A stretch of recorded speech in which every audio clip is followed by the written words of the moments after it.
শুরু হলো সহায়ক মূল্যে ধান ক্রয়। ধানের ন্যূনতম সহায়ক মূল্য বৃদ্ধিতে উৎসাহ বেড়েছে কৃষকদের। উন্নত হতে যাচ্ছে কৃষকদের জীবনযাত্রা, আত্মনির্ভর হচ্ছে প্রতিটি কৃষক পরিবার। রাজ্যের কৃষকদের আয় দ্বিগুণ করার লক্ষ্যমাত্রাকে সামনে রেখে রাজ্য সরকারের ঐকান্তিক প্রচেষ্টায় রাজ্য সরকারের খাদ্য, জনসংভরণ ও ক্রেতা স্বার্থ বিষয়ক দপ্তর এবং কৃষি ও কৃষক কল্যাণ দপ্তরের যৌথ উদ্যোগে রাজ্যের কৃষকদের কাছ থেকে ন্যূনতম সহায়ক মূল্যে এবছরও ধান ক্রয় করেছে এফসিআই।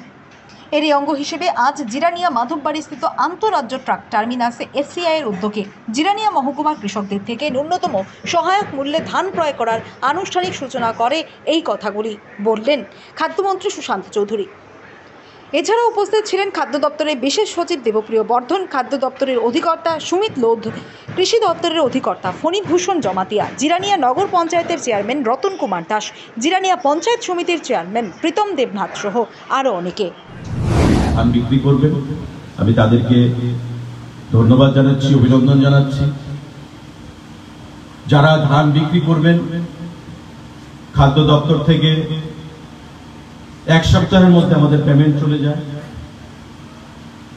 গতবার আমাদের একটু লেট ছিল বিভিন্ন যান্ত্রিক কারণে। সপ্তাহ 10 দিনের মধ্যে আপনারা পেমেন্ট পেয়ে যাবেন এবং আগে 2 দিন, 3 দিন, 4 দিন, 5 দিনের মধ্যে আপনারা পেমেন্ট পেয়ে যেতেন।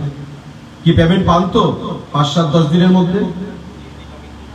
কোনো অসুবিধা পেমেন্ট নিয়ে পান?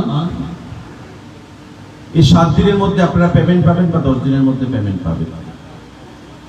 গত বছর একটু লেট হয়েছিল কারণ এনআইসি মানে সিস্টেমে কিছু ত্রুটি ছিল। সেই ত্রুটি আশা করি এবার থাকবে না। দপ্তর থেকে আমরা সম্মিলিতভাবে কৃষকদের অ্যাকাউন্টে টাকা সঠিক সময় যাতে তারা পায় সেই বন্দোবস্ত আমরা করব। আপনারা সুন্দরভাবে নির্বিঘ্নে এখানে এই প্যাডি প্রকিউরমেন্টের যে সিস্টেম তাতে অংশগ্রহণ করবেন এবং আমি খাদ্য দপ্তর, কৃষি দপ্তর, এসডিএম, এই মহকুমার প্রত্যেককে আমরা বলবো যাতে করে কোথাও কোনো কৃষকদের সঙ্গে দুর্ব্যবহার না করা হয়, কোথাও যেন কোনো হয়রানির কেউ শিকার না হয়, কোথাও যেন বিশৃঙ্খলা তৈরি না করা হয়। ধৈর্য সহকারে আপনারা কয়েকটা দিন, অল্প কয়েকদিন চলবে এই সেন্টারে, আপনারা এটাকে সুসম্পন্ন করবেন।